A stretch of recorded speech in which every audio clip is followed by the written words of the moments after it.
গ্রামের বাড়ি হচ্ছে শেরপুর। ওয়ালাইকুম। মেঘনা নিউজ টিভি 24 এর সাথে আছি আমি শারমিন আক্তার।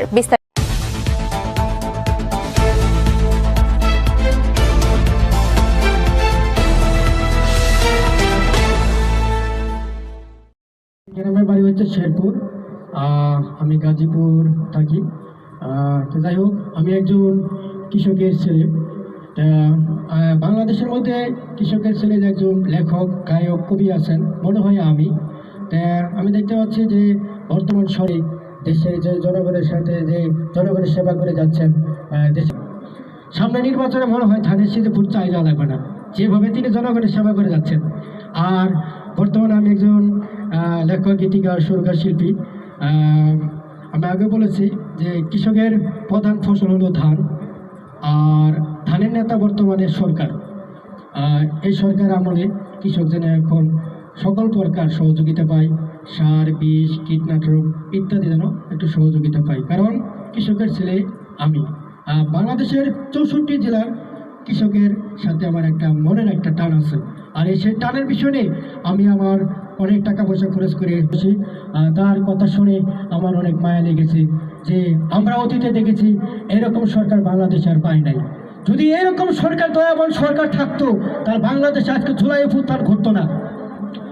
দয়াবান সরকার তারেক জিয়া সাহেব, মায়াবান সরকার তারেক জিয়া সাহেব, আমরা তারেক জিয়া সরকারের জন্য অনেক দোয়া করব, এবং আমার পক্ষ থেকে তারেক জিয়া সরকারকে অসংখ্য গান উপহার দিব, দেশাত্মবোধক গান, যে গানগুলো আছে দেশপ্রেম, যে গানগুলো আছে দেশের প্রতি ভালোবাসা, যে গানটা শুনলে আপনাদের প্রাণটা ভরে যাবে।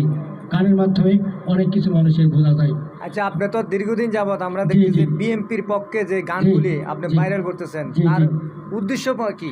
উদ্দেশ্য হলো যেন বাংলাদেশে অনেকদিন পর একটা গণতন্ত্র ফিরে এসেছে, যেন গণতন্ত্র থাকে, বুঝছেন? 5 বছর পর পর যেন নির্বাচন হয়, আর এই গণতন্ত্র কেউ যেন ছিনিয়ে না নিতে পারে।